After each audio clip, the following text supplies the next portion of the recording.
Moverse por ese terreno incierto en el que conviven vivos y muertos es siempre un tanto inquietante, porque suceden cosas que no siempre pueden ser explicadas. El documental de hoy va precisamente sobre eso. Lo rodamos íntegramente en Brasil porque en ese país, más que en ningún otro, los espíritus, ya sean de personas fallecidas o de dioses intermediarios, se mezclan con los vivos con más naturalidad que en cualquier otro lugar del mundo. También es un documental que hemos rodado sin prejuicios, sin hacer ningún tipo de crítica y eludiendo en lo posible los comentarios para que ustedes sean los que vean y los que opinen después sobre la veracidad de lo que sucede en esos lugares donde se establece la comunicación entre este plano y el otro. A las afueras de Río de Janeiro rodamos algunas secuencias que tienen que ver con rituales de cementerio, sobre todo esas ofrendas que se colocan los creyentes para buscar los favores de Pombagira o de Nana Buroqué o de cualquier otro orisá del panteón Umbanda o Candomblé. Pero la parte fundamental está rodada en Sorocaba y en Sao Paulo. En Sorocaba sería la parte luminosa, por eso este programa lo titulé Luz y Tinieblas. La parte de la luz sería la que rodamos en un templo, prácticamente una iglesia, construida para que en ella oficie un médium célebre en Brasil, Antonio Gerardo de Padua, que él incorpora a diferentes personajes ya fallecidos para que a través de él realicen curaciones con los enfermos que acuden desde todas partes del país. Será una ceremonia de Umbanda porque la persona, el espíritu que él va a incorporar en este documental es el de un antiguo sacerdote de esa religión. Y todo es luminoso, todo es blanco, los atabales suenan con brío y lo que se produce allí tiene una finalidad exclusiva, que es la de ayudar a los vivos, la de curar a los enfermos. La otra parte, la oscura, la rodamos en un barrio marginal de Sao Paulo. Allí la sangre fue la protagonista. La ceremonia de Candomblé estaba realizada en torno a una figura siniestra, pero muy importante dentro de ese panteón, Exú. Y Exú, en ese tipo de rituales, exige el sacrificio de una cabra o de unas gallinas. Así lo hicimos. Y el resultado de esos rodajes, que insisto, no ha sido objeto de ninguna manipulación más allá de la necesaria para el montaje, lo verán ustedes después. Se trata de documentos auténticos y si esa comunicación entre vivos y muertos es real o no, serán ustedes quienes lo decidan.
Brasil es más que cualquier otro de América el país del espiritualismo.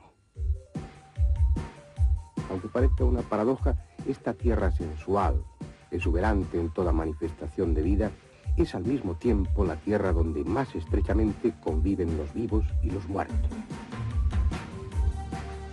Como si esa explosión vital que es Brasil generara un ambiente de energía en el que encontraran alimento las almas de los fallecidos, los espíritus de la naturaleza y los dioses de cualquier escala o categoría. Todas las encrucijadas de esta gigantesca nación son escenario propicio para el encuentro entre el mundo de lo tangible y el de los poderes invisibles. Solo es preciso decidir si ese encuentro ha de ser con lo elevado o con lo primitivo, con la luz o con las tinieblas. Comencemos por acudir a una cita con entidades procedentes del horizonte luminoso. Este es el Templo Universalista Jesús Cristo de Sorocaba, una pequeña ciudad a 100 kilómetros de Sao Paulo. Ha sido abierto un par de meses antes de esta filmación y toda su actividad gira en torno a un hombre, Antonio Gerardo de Padua, uno de los médiums más reputados de Brasil. Su misión no es la simple comunicación con los muertos, sino ser el medio para que dos espíritus, el del doctor Clayton y el de Benedito da Praia, continúen curando enfermos desde el otro mundo. Antonio, este es el primer hospital espiritual, creo que del mundo. ¿En qué consiste este hospital? O Templo Universalista Jesus Cristo, ele é chamado de o primeiro hospital espiritual do mundo, porque aqui nós abrangemos todas as terapias que se podem imaginar no campo de ação dos espíritos para os necessitados. Nós temos as operações espirituais e, a par delas, um reequilíbrio espiritual para as pessoas. Então é a parte das doenças, da cura das doenças e a parte do reequilíbrio espiritual. Es decir, que los espíritus son los que curan en este hospital. ¿El espíritu o los espíritus de quién? Os espíritos, no caso de um médico holandês, que é o Dr. Clayton, e o benfeitor espiritual Benedito da Praia. Não são eles que curam, na verdade. Eles são uma ponte entre Deus e os homens. ¿Y cómo se efectúa ese aporte, esa posesión, por ejemplo, de Benedito? ¿Cómo actúa? ¿Entra en tu cuerpo o cómo es? Como em todas as mediunidades, existe uma ação do espírito através de um médium para se comunicar com os vivos, os encarnados aqui da Terra. No meu caso, é a incorporação. Os espíritos se manifestam por meu intermédio. Então, o meu espírito sai fora da matéria. E o benfeitor espiritual ocupa provisoriamente, enquanto ele trabalha, o meu corpo físico.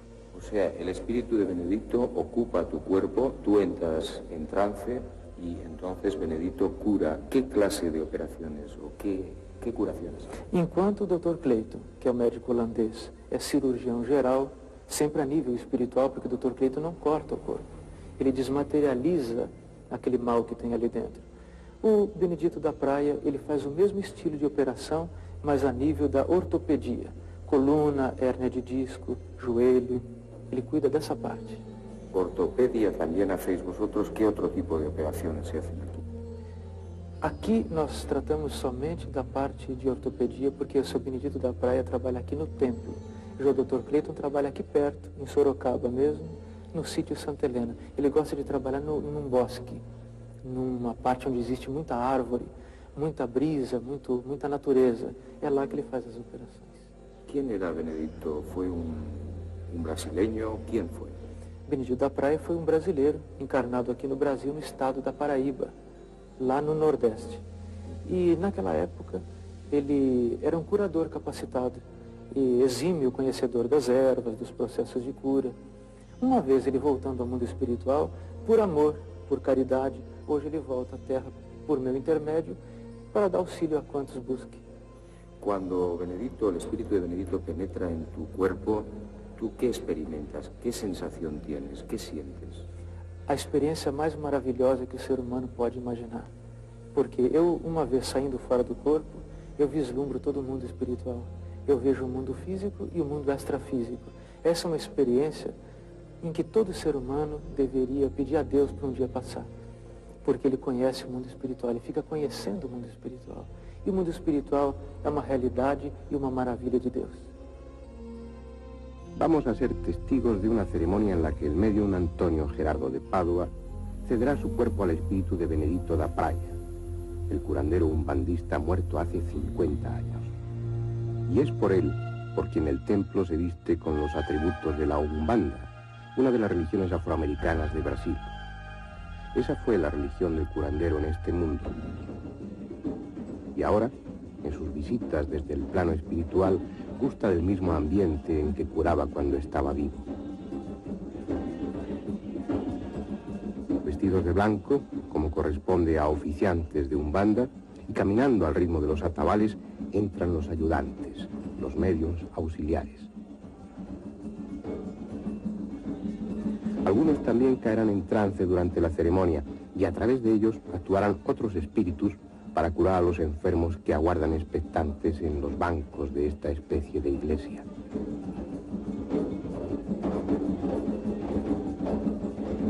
Jesús, considerado entre los espiritistas como el espíritu de mayor elevación, símbolo universal de amor y paz, preside con su imagen el templo.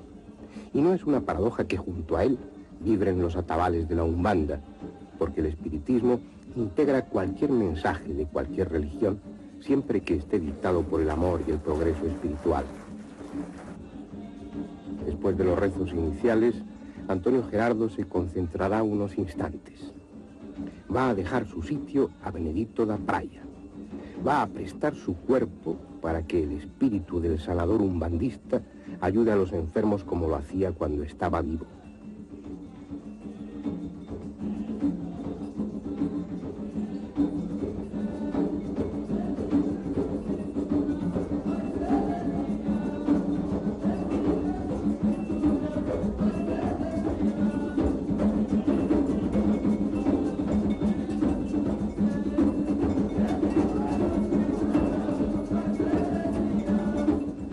La primera señal de que el espíritu se ha incorporado es una especie de tic, pasarse la mano por el pelo.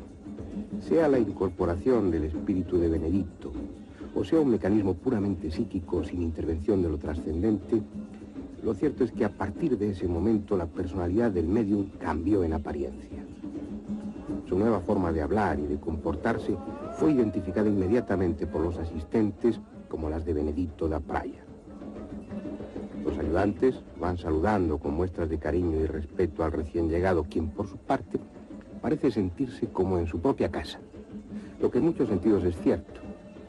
Este templo sanatorio fue construido a instancias suyas y cada semana viene del otro mundo para dirigir estas sesiones terapéuticas. Nadie da muestras de escepticismo, no hay el menor indicio de desconfianza.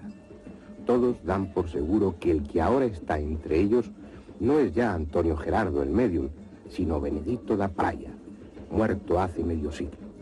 Un espíritu jovial, expansivo, que departe amigablemente con todos, incluidos nosotros.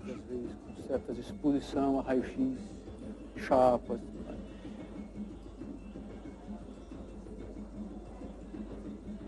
Esta radiação atômica, porque certo que eu conheço um só, mas por um ele tira a base, né? Apesar de que lá na Espanha tem muita cadeia, não tem? Do povo brasileiro e de todos esses companheiros que estão aqui, que trazem do... Mientras tanto, varios de los médiums ayudantes ya han caído en trance sin dejar de moverse al son de los atabales. En sus rostros hay aire de ausencia o extrañas muecas cuya razón es imposible adivinar. Están abandonados de sí mismos, prestados a otros espíritus, en ese grado de generosidad extrema que es la mediunidad. Si son realmente poseídos o su trance obedece a otras razones, nadie puede decirlo. ¿Quién sabe lo que sucede dentro de cada uno de esos cuerpos vestidos de blanco? Todo es como sería si nuestras cámaras no estuvieran aquí.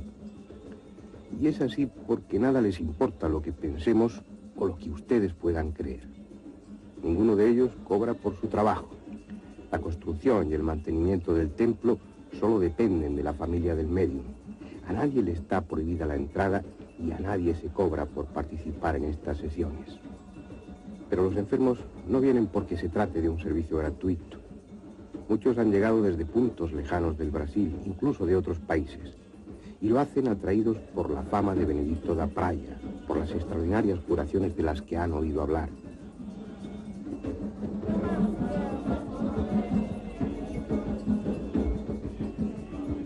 Sin embargo, los métodos que él utiliza no son espectaculares, corresponden a los de un sanador experto en el manejo de energías, con intervenciones en el astral, dentro del campo de lo que, hasta que sepamos más, llamamos mágico.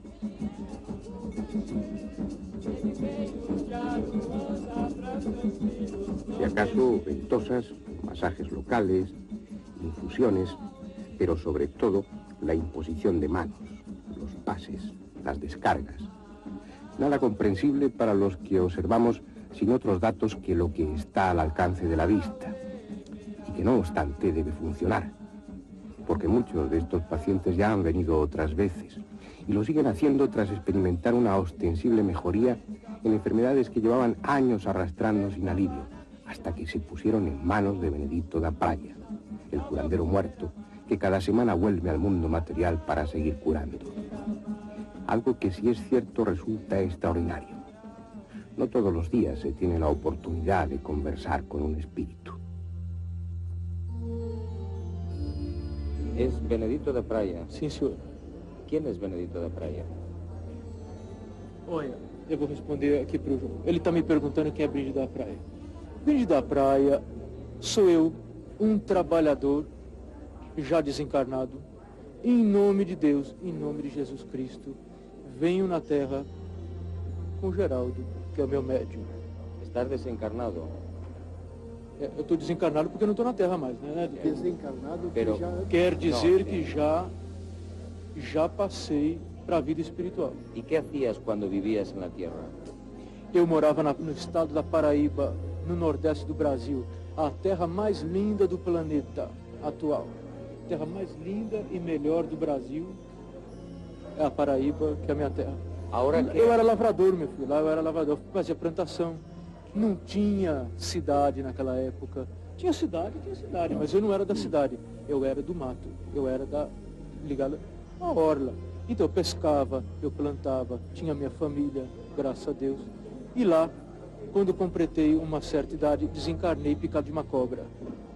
De lá vim trabalhando. Eu já fazia cura lá, eu era curador, entendia muito de erva, entendia muito das plantas, entendia da cura. De modo... ¿Y por qué haces esto ahora? Por que estou na Terra agora? Mas por que está fazendo agora esse trabalho? Agora?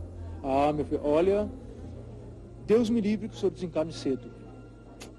Mas, se o senhor desencarnar cedo, vai procurar alguma coisa para fazer. Porque aqui no mundo espiritual a gente tem que fazer alguma coisa, senão não progride. Fica estacionado, não faz nada. Entendeu? Tem que fazer alguma coisa. Como a minha especialidade, o que eu sei fazer, é curar as pessoas em nome de Deus, agora eu continuo curando pessoas em nome de Deus. Mas não é só na Terra, não. No astral também, no espaço também. Eu continuo curando. ¿Dónde estás cuando no te encuentras encarnado? ¿Dónde estás? ¿En qué lugar? Quando eu não estou vives? incorporado. Sí. Ou eu fico aqui no templo tomando conta, ou então, deixa eu trazer a mãe nossa aqui para cá. Ou então eu fico aqui no templo, ou então vou para Paraíba, ou então nas colônias espirituais que tem acima das cidades. Por exemplo, aqui em Sorocaba tem uma colônia espiritual, ¿Encima de la ciudad? em cima da cidade de Sorocaba. Em cima da cidade de Sorocaba tem uma colônia espiritual. 7 quilômetros acima tem uma colônia espiritual. Ali existe reabilitação dos espíritos sofredores, reabilitação do espírito inveterado, colônia de restabelecimento, colônia de receber os desencarnados que desencarnaram cedo. Pois bem, então tem uma colônia. Acima da cidade do Rio de Janeiro tem Nosso Lar, uma cidade chamada Nosso Lar. Acima do estado de Minas Gerais tem uma colônia chamada Redenção. E daí por diante. ¿Y hay más colonias en todo el mundo? Muito mais colônias em todo mundo. E muito preocupada do que o ser humano está fazendo nessa fase da Terra. Porque estão destruindo a Terra, devastando as matas, criando a poluição no mundo que não pode fazer uma coisa dessa, queimando tudo, inveterado no sexo, na droga e na safadeza. Entonces, E después na de... roubalheira. Benedito, ¿después de la muerte existe vida o no existe vida? Se não existisse, eu não estava aqui. Colonias espirituales, trabajos para evolucionar espiritualmente, preocupación por los vivos y por lo que hacemos con el planeta. Quizás sea así, quizás todo esto sea verdad, y lo que para los materialistas resulta imposible se produzca en lugares como este con toda naturalidad. Pero no siempre el supuesto contacto con el otro mundo está rodeado de luz. No siempre las entidades invocadas proceden de ese horizonte luminoso. El hombre esconde una parte oscura, cubierta por la débil capa de lo racional.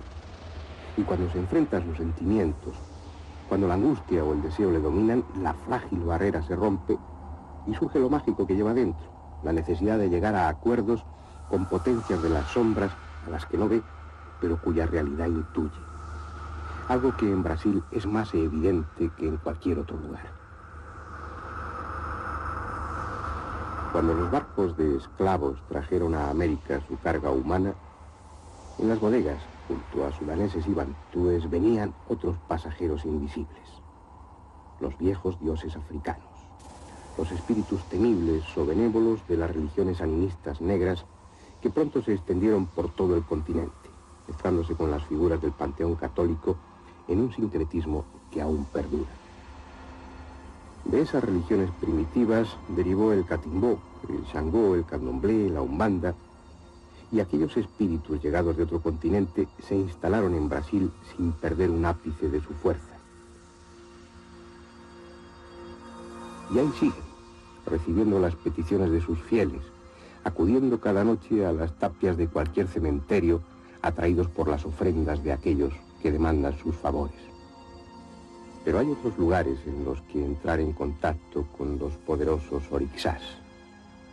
Lugares de encuentro con el mundo de los espíritus en los que el ritual es más estricto y las ofrendas requieren el olor acre de la sangre. Y para filmar uno de esos rituales, fuimos a las afueras de Sao Paulo, al terreiro de un babalorixá de candomblé llamado Carlos de Oria.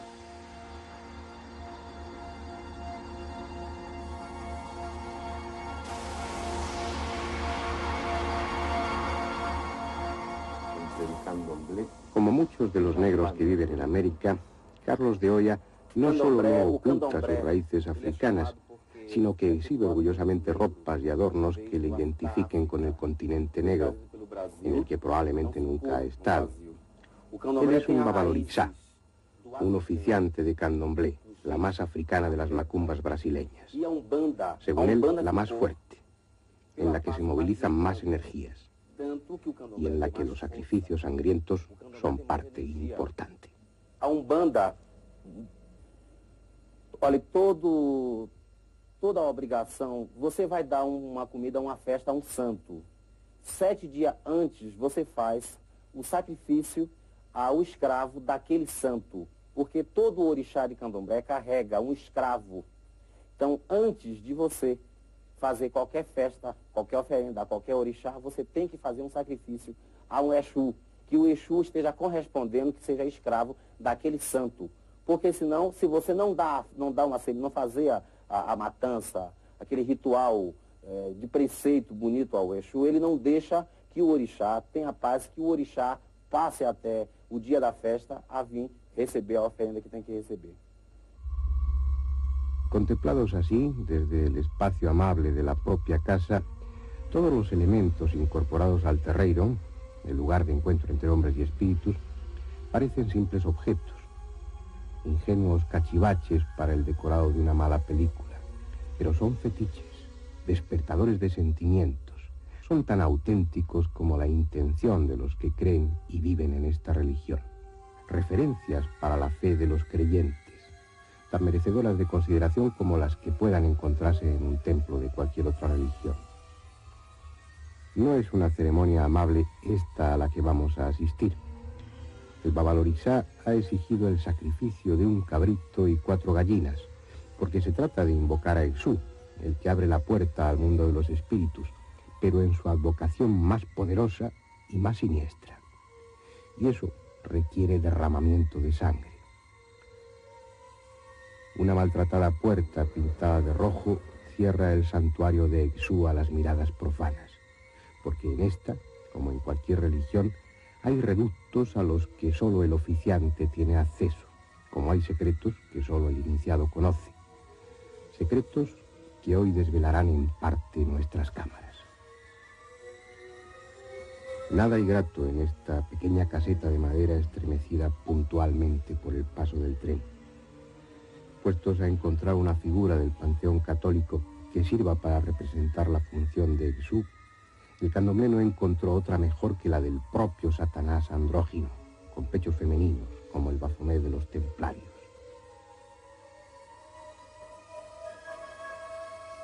El rojo y el negro son los colores de Exú, Sus instrumentos, el hierro con forma punzante o cortante, cuchillos, tridentes, clavos. Junto a ellos las ofrendas, aguardiente de caña, champán, cigarrillos, pasta de mandioca, todo acumulado como un sórdido bazar en el reducido espacio del santuario donde se hará el sacrificio.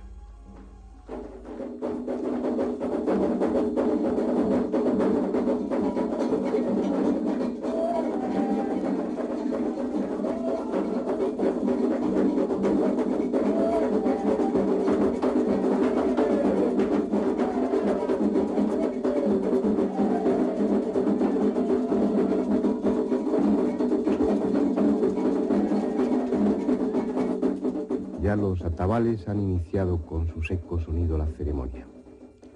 Los participantes cantan y danzan en honor de Exú, reconociendo su poder, solicitando la aceptación del sacrificio y que, una vez derramada la sangre, acuda y se manifieste. Aunque sea otro el ambiente y otras las vestiduras, estamos asistiendo a un rito milenario, común a todas las religiones primitivas, la preparación de una ofrenda de sangre. Esa sangre a la que eran tan aficionados los viejos dioses, desde el bíblico Yahvé hasta el mexica Huitzilopochtli. Y así, el líquido vital, rojo y espeso, es derramado en el pequeño santuario entre balidos, cacareos, salmodias y golpes de tambor. Nunca hasta este momento se ha filmado el sacrificio dentro de un santuario de Exú. Es la primera vez que unas cámaras violan el secreto. ¿Y acaso sea ese el único mérito de estas imágenes? Porque luces, objetivo y micrófono no tuvieron otro lugar que el que quedaba en este pequeño antro donde apenas cabían los hierofantes y sus víctimas. Para bien o para mal, aquí están, con todo su torpe dramatismo, con toda su primitiva brutalidad, las imágenes de una ceremonia hasta hoy secreta en honor de un dios africano vestido con atributos satánicos. Ese soro, soro pa, oh, ese soro, soro pa. Ese soro pa, oh, ese soro pa, oh, ese soro, soro pa, ese soro pa.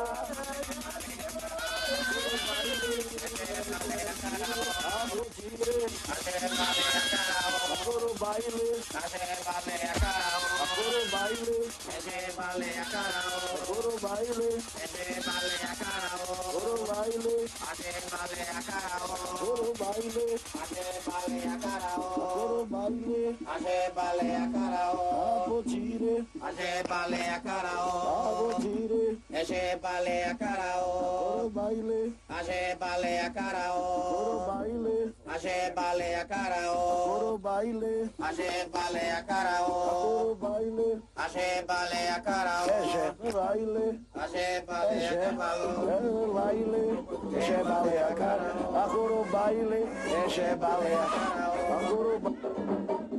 Dicen que las ofrendas de alimentos en torno a las que danzaron después del sacrificio sirven para que las energías movilizadas no tengan mal destino y las entidades atraídas por la sangre no causaran muerte entre los que allí estábamos.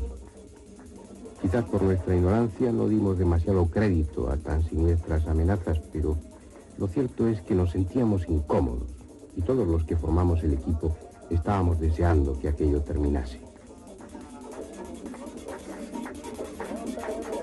Habíamos visto otras ceremonias, otros trances y otras posesiones, pero aquella mujer de risa absurda, en la que según dijeron se había incorporado Pombayira, la concubina de Exú, nos resultaba especialmente desagradable.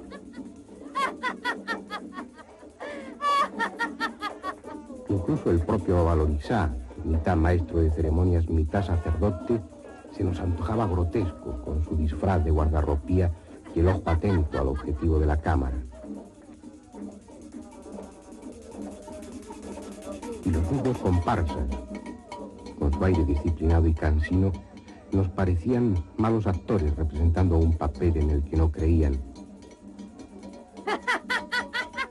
Sin embargo, debajo de aquella apariencia, y a pesar de nuestro distanciador escepticismo, intuimos que al apagar nuestros focos, las tinieblas serían allí más espesas que de ordinario y ese lugar el menos propicio para encontrar descanso.